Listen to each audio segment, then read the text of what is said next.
Here is a story of an uncle and his nephew that went hunting together, but turns out that they encountered something unusual or supernatural.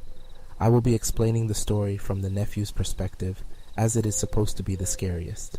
So let's get to it. As a kid, I've always gone fishing and hunting. It was also my hobby. Let's call me Jacob. I remember when I was only 14, 15 years old at the time. I usually go hunting with my dad or brother, but this time it was my uncle. One day, my uncle asked me if I wanted to go on a 2-day trip hunting with him, which I agreed to. It took a while for us to find a spot, but we managed to find a perfect spot to camp and set our stuff up.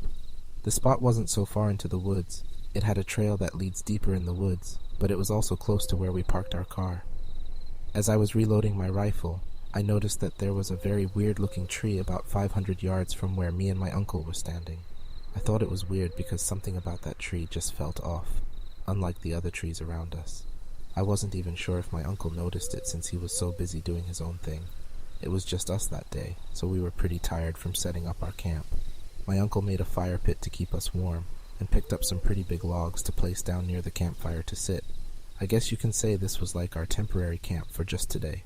As time goes by and the night slowly emerges, my eyes get drowsy. So, my uncle decided to call it a night.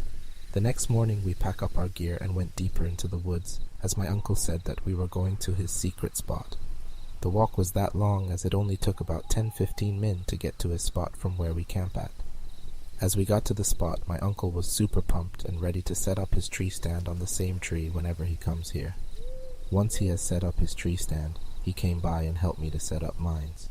Once my uncle set up my tree stand for me, we both went up and now it's time to hunt.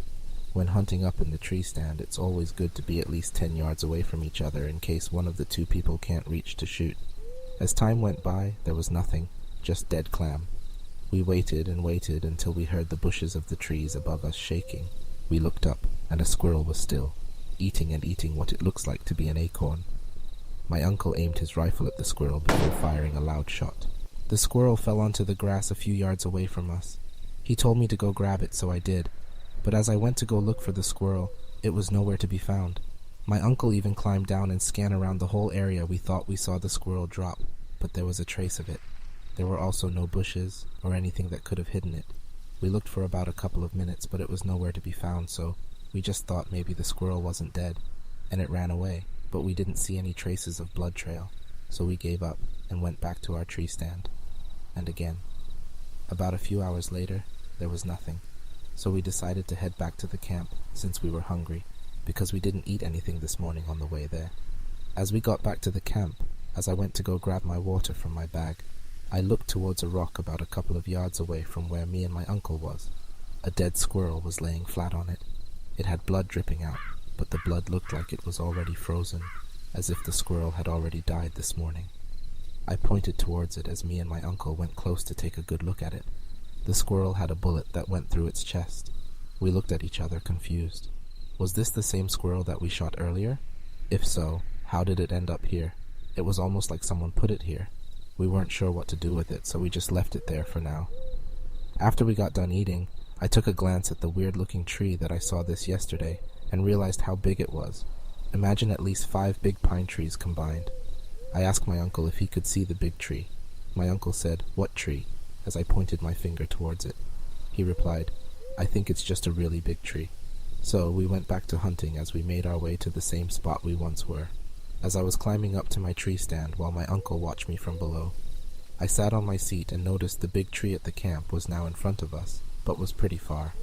I'd say it was about 500 yards away from us from the direction we were facing forward, but I didn't mind it too much, BC. I thought it was just another big tree that I didn't see before. When my uncle made it up to his tree stand, he told me that if I'm tired, I can take a nap if I like. In response, I said no, but somehow I got sleepy, and eventually I slowly closed my eyes. That's when I woke up to the sound of a gunshot holding my rifle. I looked to the left, and it was just my uncle. Looks like he shot a squirrel, but it was big and had some red in it. He showed me the squirrel, and it made me pump up and hype as I was ready to shoot anything. And there it is. The big tree that I once saw 500 yards away from me that is now close to 400 yards. And then again, it didn't bother me since I thought my mind was playing tricks with me. So again, my eyes slowly close again. Hey, Jacob. Hey, Jacob. I woke up and look at my uncle, who is calling me and asking if I'm okay. Also told me not to be such a weak dude. I laugh and joke at him that this spot was trash, as he said it wasn't until today. Then I looked straight ahead, and this time I saw the tree getting even closer as it moved another 100 yards. This time I was confused and worried about that big tree, but then again, my eyes slowly closed as I was thinking about how closer the tree had gotten. Jacob, Jacob, Jacob. I woke up to the sound of my uncle's voice as he called my name again. I asked him how long I was out. He said about almost an hour now. However, his facial expression changed as if someone was watching him. I asked him what's wrong. He didn't reply to my question and proceeded with, "Okay, let's go home. This spot is trash today," as he slightly laughed. We both agree and pack our things together so we could go to the camp to pack up and call it a day. As the tree stand was packed up, I noticed the big tree got even closer, less than 50 yards. As soon as I was about to say something about the big tree, my uncle interrupts me and told me to not talk and get things packed as it would hold us behind. I agree and couldn't say no, so it's time to pack things up quickly. We made it to our camp and went straight to packing as the sun was slowly setting down. Taking down the tent was the hardest part because of my uncle's complex tent, but my uncle said to just wrap it up quickly and put it in the bag and let's leave. As I put the tent in the truck, I noticed the big tree was gone at the camp that me and my uncle were at. "Let's go," my uncle said. As we leave the campground, I noticed that my uncle's truck was moving pretty fast, and he was trying to leave the place ASAP when we got onto the highway. I told my uncle about the big tree that I saw when we were hunting for the past 2 days. His face went pale as if he was scared or doesn't want to remember and go back to that place ever again. As we were exiting the highway, my uncle finally confessed to me what he saw when we went hunting. When we were setting up our tent at the camp, he noticed there was a little girl in a white dress walking in the woods. It has pale skin, black eyes, and a black mouth. He didn't say anything much, as he hoped for the little girl to keep walking away. However, the second day, he saw the same thing happen. He saw the little girl in a white dress walking past through the woods again, and hoped this time she would be gone forever. But then she stopped walking as she turns her head towards us. My uncle quickly looks away and does his thing pretending to not see her. However, there was me.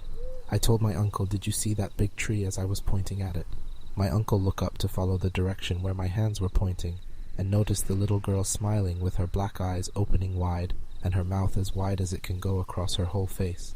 So that's when my uncle noticed it and said something on the line, "I think it's just a really big tree," to not let me know what he saw. At this point, he wanted to leave the campsite, knowing that the little girl smiles back at him, but he couldn't, because it would probably lead to something bad, such as it following him home, or it will soon go into offense mode and harm him, or even worse, the both of us. So he knew how to play the long game as we continue to hunt, since that was the original goal. So we did, and we head back to our tree stand and sit if anything happens. My uncle noticed the little girl from 500 yards away as it popped out behind from one of those trees. According to my uncle, he said that she wasn't smiling but rather angry, and almost as if she was crying, knowing he took me away from her. The first nap when I closed my eyes. That's when my uncle shot that fox squirrel, which led me to wake up and saw the tree had gotten closer. During the second nap, my uncle called my name because he noticed that the little girl was walking up closer, but stopped as soon as I opened my eyes. That's the part when we joke around how this secret spot was trash and holds no animals at all. The last nap is when my uncle finally calls my name again because the little girl's facial expression changes, as it was smiling like how it was before when I pointed at her. That's when my uncle said to pack up, as it was the only best option since it was coming closer and closer. With every minute of the naps, I was taking every step she took to get closer. My uncle did say that it wasn't heading toward him, but towards my direction. But then he heard me saying about a big tree, so he just played along and acted like it was just a tree, but he didn't want to scare me and tell me what he saw. Ever since then, we never went to that place again.